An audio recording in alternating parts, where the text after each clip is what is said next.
అవునే, టెక్సాస్లో ఉన్న నా చెల్లెలు ప్రణతి, అక్క కూరకారం ఎలా తయారు చేస్తారు, నా ఫ్రెండ్ ఇచ్చింది చాలా బాగుంది అంది. ఇదే రెడీ అయ్యా. ఎలా అంటే ఈ కూరకారం, కూర పచ్చళ్ళు అవన్నీ నేను చిన్నప్పుడే నేర్చుకున్నా. మా అమ్మమ్మ వాళ్ళ దగ్గర ఉండి ఈ పనులన్నీ నాకు చిన్నప్పుడే వచ్చు. ఎలా అంటే కూరకారం అంటే సాంబార్ కారం అంటారు. అంటే కూరల్లో వాడే కారాన్ని సాంబార్ కారం అంటారు. చిన్నప్పుడు ఎండుమిరపకాయలను తీసుకొచ్చి తొడిమిలు తీసి ఒక కుండని, పాత మంచినీళ్ళు కుండ ఉంటుంది కదా, పాత పడిపోతుంది కదా, దాన్ని ఏం చేసేవాళ్ళు, దానికి ఒక హోల్ పెట్టేవాళ్ళు. హోల్ పెట్టి కట్టెల పొయ్యి పెట్టి దానిలో మిరపకాయలు వేయించేవాళ్ళు. అలాగే దొడ్డుప్పు ఉంటుంది, ఇలాంటి ఉప్పు. ఈ ఉప్పును కూడా మంగళంలో పెట్టి వేయించేవాళ్ళు. దాన్ని కుండకి హోల్ చేసిన దాన్ని మంగళం అంటారు.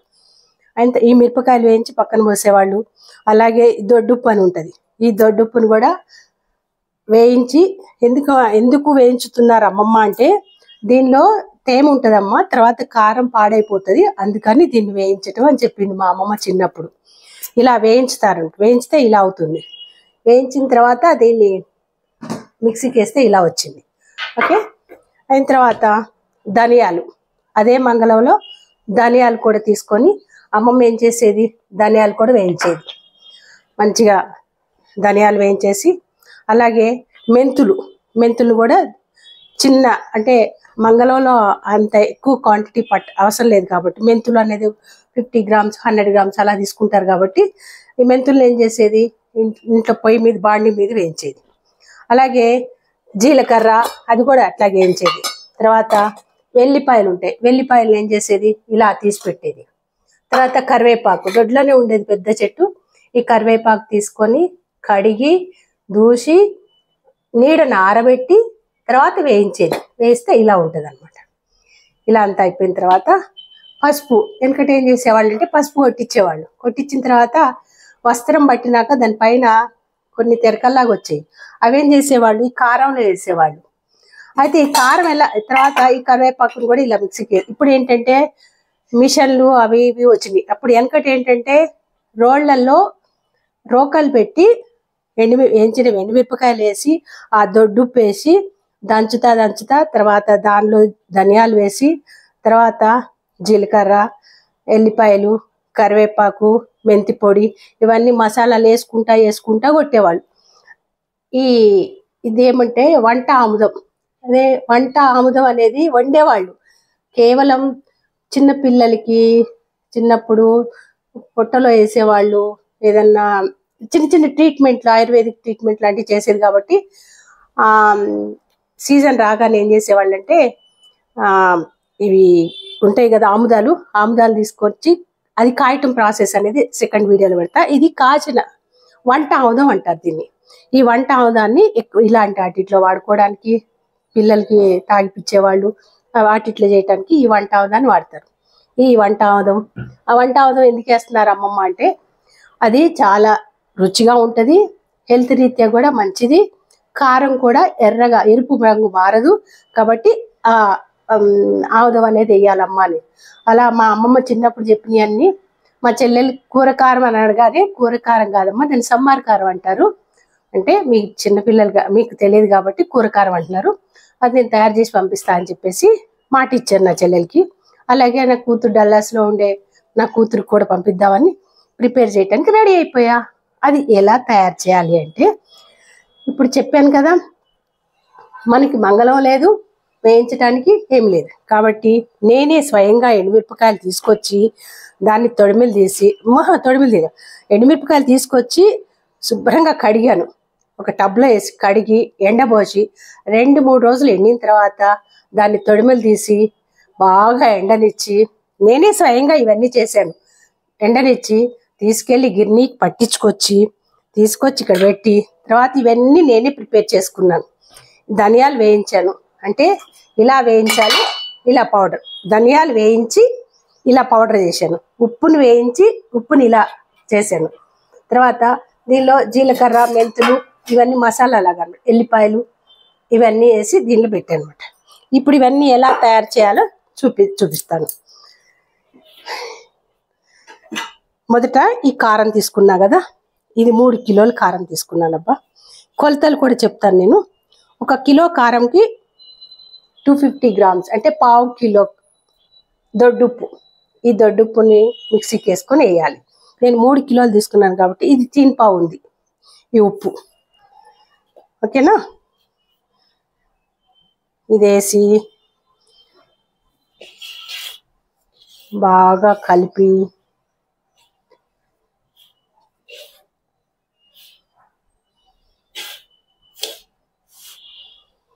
గిన్నెకి పట్టిస్తే ఏమవుతుందంటే రోకళ్ళు గిన్నెల దగ్గర తీసుకెళ్ళి పట్టించవచ్చు, కానీ అక్కడ వీళ్ళకి ఈ ప్రాసెస్ తెలీదు. అన్ని కలిపి ఒకేసారి పోస్తారు. వెనకట మన అమ్మమ్మలకి మా అమ్మలకి తెలుసు కాబట్టి వాళ్ళు ఏం చేసేవాళ్ళు అంటే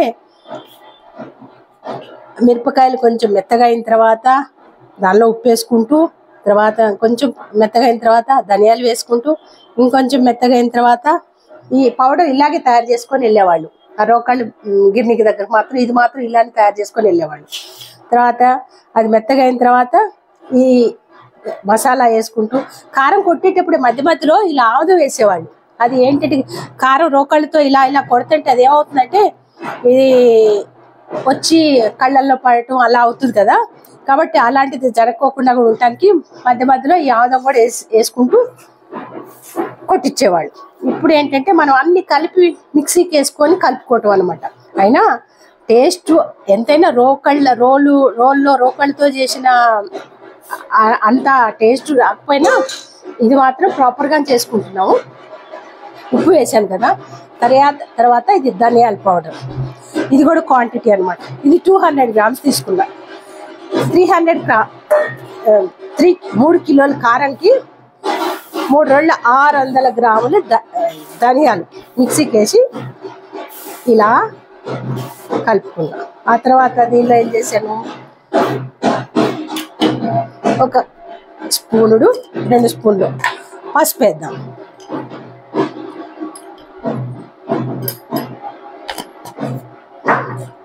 పసుపు వేసాను కదా. వేసిన తర్వాత ఇలా అంతా ఇలాంటి పెద్ద బౌల్లో తీసుకుంటే ఫ్రీగా కలపడానికి ఉంటుంది, అంతా కలుస్తుంది అనమాట. ఉప్పు కొంచెం అక్కడక్కడ ఇలా ఉంటుంది కదా, దాన్ని ఫ్రీ చేసుకుంటా ఇలా కలిపేసావు కదా. తర్వాత ఇది కలుపుతుంటే మంచి స్మెల్ వస్తుంది కదా. దీని తర్వాత కొంచెం మనం ఇది ఆముదం అన్నాను కదా, వంట ఆముదం. దీనికి హోల్ చేయడానికి సీజర్స్ ఇవ్వండి, అక్కడ ఉంటుందేమో. ఇది ఇలా ఆముదం పోసుకుందాం. ఇది ఇంత పోయాల్సిన అవసరం లేదు. ఇది కలర్ కోసమును, ప్లస్ కలర్ చేంజ్ కూడా కాదనమాట. హెల్త్ రీత్యా కూడా ఆముదం అనేది చాలా మంచిది మనం తినడం అనేది. ఇది అయిపోయిన తర్వాత దీనిలో ఇది గరం మసాలా అనమాట. అన్నిట్లో అన్నీ వేసాయి.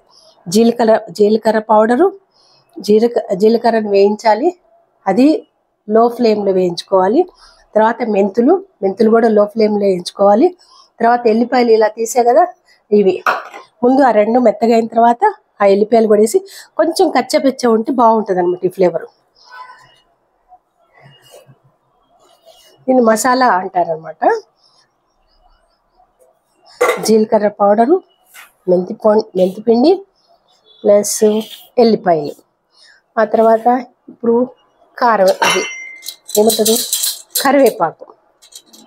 ఈ కరివేపాకు పౌడర్ వేసుకుంటాం.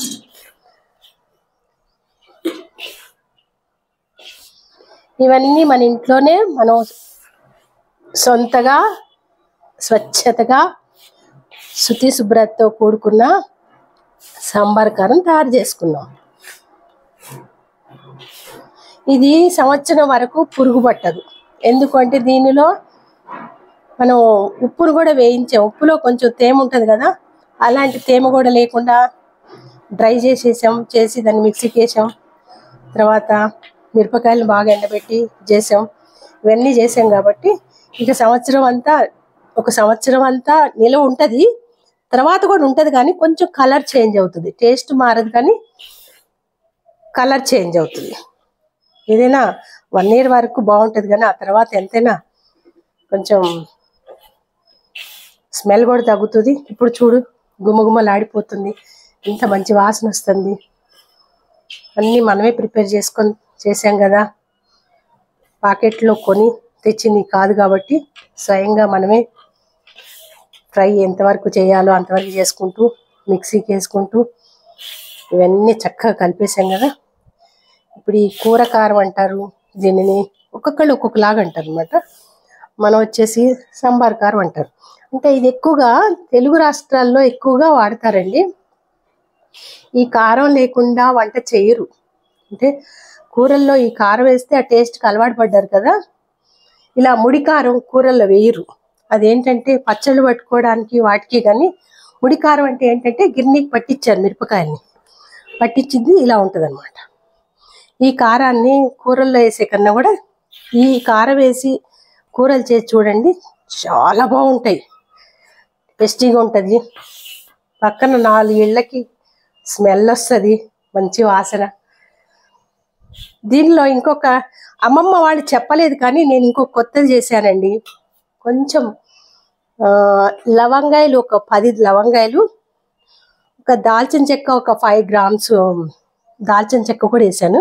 అందుకే ఈ స్మెల్ ఇంకా సూపర్ ఉంది. అంటే అమ్మమ్మ వాళ్ళ కాలంలో ఇంకా అంత అడ్వాన్స్ కాలేదు కదా వాళ్ళు, కాబట్టి వాళ్ళు వేయలేదు. కాకపోతే మనం కొంచెం అడ్వాన్స్లోకి వచ్చేసాం కదా, కాబట్టి అమ్మమ్మ వంటకి నేను కొంచెం ఎక్స్ట్రా యాడ్ చేసింది ఏంటంటే ఒక లవంగాయలు ఒకటి, దాల్చిన చెక్క ఒకటి యాడ్ చేశాను. ఈ కారం చూడండి అదిరిపోతుంది. నా చెల్లెలు ప్రణతికి టెక్సాస్కి పంపిస్తున్నాను, అలాగే నా కూతురు డల్లాస్లో నా కూతురికి, ఇద్దరికి పంపిస్తున్నాను. అలాగే ఇది నాకు కూడా ముగ్గురికి. ఇంత కారం ఏం చేసుకుంటారో అనుకోవచ్చు, మీకు డౌట్ రావచ్చు. ముగ్గురికి అనమాట ఈ కారం.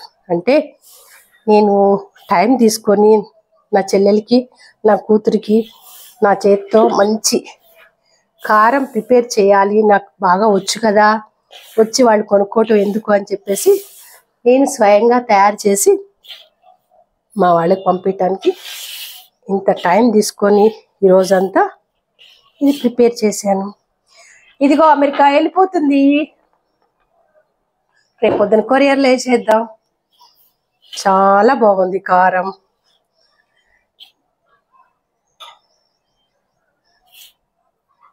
నచ్చితే లైక్ కొట్టండి, కామెంట్, ఇంకేమైనా డౌట్స్ వస్తే కామెంట్ చేయండి. ట్రావెల్సే కాదండి, నేను వంటల్లో కూడా చాలా సూపర్, చాలా బాగా వండుతా వంటలు. నేను చాలా బాగా చేస్తాను. ఇప్పుడే కాదు, చిన్నప్పటి నుంచి కూడా, కాలేజీ నుంచి వచ్చిన తర్వాత ఇంట్లో వంటలు ఇవన్నీ నేను చాలా బాగా చేసేదాన్ని చిన్నప్పటి నుంచి. మా పెద్దమామ ఈ వీడియో చూస్తే కనుక నిజమే అనుకున్నాను అంటారు. మా పెద్దత్తయ్య మాత్రం వైను అనేది. నన్ను చిన్నప్పుడు 11 సంవత్సరాలు పిల్లప్పుడే నన్ను వైను వైను అని పిలిచేది. ఎందుకంటే అంత బాగా పనులు చేసేదాన్ని, వంటలు కానీ అన్ని ఇంటి పనులు కానీ, చదువుకుంటున్నా పనులు కూడా చక్కగా చేసిద్ది అని. అట్లాగే ఈరోజు ఈ కారం చేయడానికి రీజన్, ఏ ట్రైనింగ్ పొందలేదు, ఎవరి దగ్గర చూడలేదు, అమ్మమ్మ నేర్పించిన కారమే ఇది, సాంబార్ కారం. Thank you.